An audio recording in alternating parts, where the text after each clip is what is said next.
मेरे दिव्य गुरुदेव श्री परमहंस योगानंद जी के द्वारा ये टॉपिक उत्तरित प्रार्थनाएं, मतलब ऐसी प्रार्थनाएं जो उत्तर लेकर आती हैं। यह topic self realization fellowship Los Angeles अंतर्राष्ट्रीय मुख्यालय कैलिफोर्निया अमेरिका में 19 अक्टूबर 1939 को दिया गया था। परमहंस योगानंद जी पूज्य गुरुदेव समझा रहे हैं, इस संसार में हम कहाँ से आए हैं यह न जानने के कारण हम स्वभावतः ही जीवन की उत्पत्ति और उद्देश्य के बारे में विस्मय अनुभव करते हैं।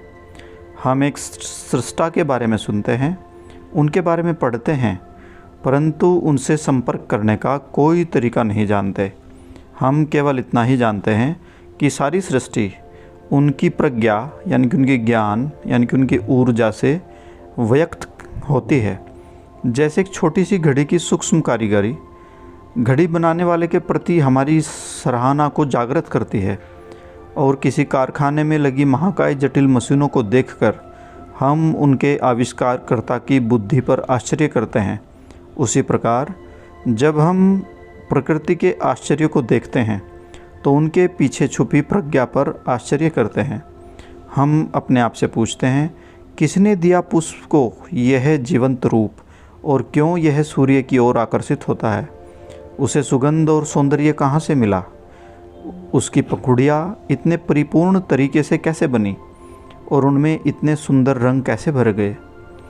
रात को हमारे चारों ओर रुपहली रोशनी बिखेरते चांद और तारे हमें उस प्रज्ञा के बारे में सोचने के लिए प्रेरित करते हैं जो आकाश में इन खगोलीय पिंडों का संचालन करती है। चंद्रमा का सौम्य प्रकाश दिन के कार्यों के लिए अपर्याप्त है, और इस प्रकार एक हितकारी प्रज्ञा हमें संकेत देती है कि रात को हम आराम करें, सो जाएं। फिर सूर्य निकलता है तो उसका उज्जवल प्रकाश हमें अपने चारों ओर के संसार को और अपनी आवश्यकताओं की पूर्ति के प्रति हमारे उत्तरदायित्वों को भली भांति स्पष्ट रूप से देखने की क्षमता देता है। हमारी आवश्यकताओं की पूर्ति के दो तरीके हैं। एक सांसारिक, उदाहरण के लिए जब हमारा स्वास्थ्य खराब हो तो हम उपचार के लिए डॉक्टर के पास जाते हैं, परंतु एक समय आता है जब कोई मानवीय सहायता काम नहीं आ सकती, तब हम दूसरे तरीके की ओर मुड़ते हैं, अर्थात ईश्वर की शक्ति की ओर, जो हमारे तन मन और आत्मा की सृष्टि करता है।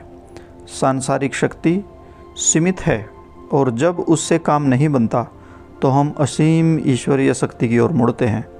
हमारी आर्थिक आवश्यकताओं के साथ भी यही होता है।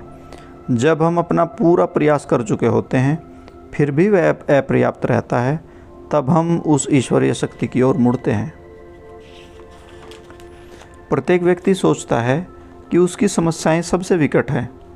कुछ लोग अन्य लोगों की अपेक्षा अधिक उत्पीड़ित अनुभव करते हैं क्योंकि उनमें प्रतिरोध की शक्ति कम होती है। अपनी मानसिक शक्ति के अंतर होने के कारण लोग कम या ज़्यादा ऊर्जा लगाते हैं। यदि किसी की समस्या बहुत बड़ी हो और उसका मन दुर्बल हो तो वह उस समस्या पर कभी भी विजय पा नहीं सकता। जिसका मन शक्तिशाली है वह उसी समस्या के अवरोध को चूर चूर कर सकता है। फिर भी कभी कभी सबसे बलवान मनुष्य को भी असफलता का मुंह देखना पड़ता है। जब अत्यधिक विकट भौतिक, मानसिक और आध्यात्मिक समस्याएं हमें घेरती हैं तब हमें पता चलता है इस भौतिक जगत में जीवन की शक्तियाँ कितनी सीमित हैं। हमारा प्रयास केवल आर्थिक सुरक्षा और अच्छा स्वास्थ्य पाने के लिए ही नहीं, बल्कि स्वयं जीवन के अर्थ को समझने के लिए भी होना चाहिए। इस सब का क्या अभिप्राय है? जब हम पर कठिनाइयाँ आती हैं तो हम सबसे पहले अपने परिवेश पर नज़र डालते हैं और उसे ठीक करने के लिए जो भी भौतिक परिवर्तन करना है हम सहायक समझते हैं, वह सब करते हैं। परंतु जब हम ऐसे मोड़ पर पहुंच जाते हैं कि हमारे मन में विचार आने लगता है, मैंने अब तक जो भी प्रयास किया वह असफल रहा है, अब आगे क्या करूं? तब हम उस समस्या का हल ढूंढने के लिए गहन विचार करना आरंभ करते हैं। जब हम पर्याप्त गहराई से विचार करते हैं तो हमें समाधान अपने अंतर में मिल जाता है। यह सफल प्रार्थना का एक उत्तर है। प्रार्थना आत्मा की मांग है। प्रार्थना आत्मा की मांग है। ईश्वर ने हमें भिखारी नहीं बनाया, उन्होंने हमें अपने प्रतिबिंब के रूप में स्वयं अपने जैसा बनाया। हमारे हिंदू शास्त्रों में और बाइबल में भी इसकी घोषणा की गई है। कोई भिखारी अगर किसी धनवान के द्वार पर जाकर भीख मांगता है तो उसे केवल भीख ही मिलेगी, परंतु उस घर के स्वामी का पुत्र अपने धनी पिता से जो चाहे मांग कर सकता है। इसलिए हमें भिखारियों जैसा व्यवहार नहीं करना चाहिए। जैसे भगवान कृष्ण, बुद्ध, क्राइस्ट जैसे अवतारों ने यह कहा कि हम ईश्वर के प्रतिबिंब के रूप में बने हैं, तो वे झूठ नहीं बोल रहे थे। फिर भी हम देखते हैं कि कुछ लोगों के पास सब कुछ है, वे जन्म से ही धनी प्रतीत होते हैं। फिर भी हम देखते हैं कि कुछ लोगों के पास सब कुछ है, वे जन्म से ही धनी प्रतीत होते हैं, जबकि अन्य लोगों के पास केवल असफलताएं और समस्याएं ही हैं।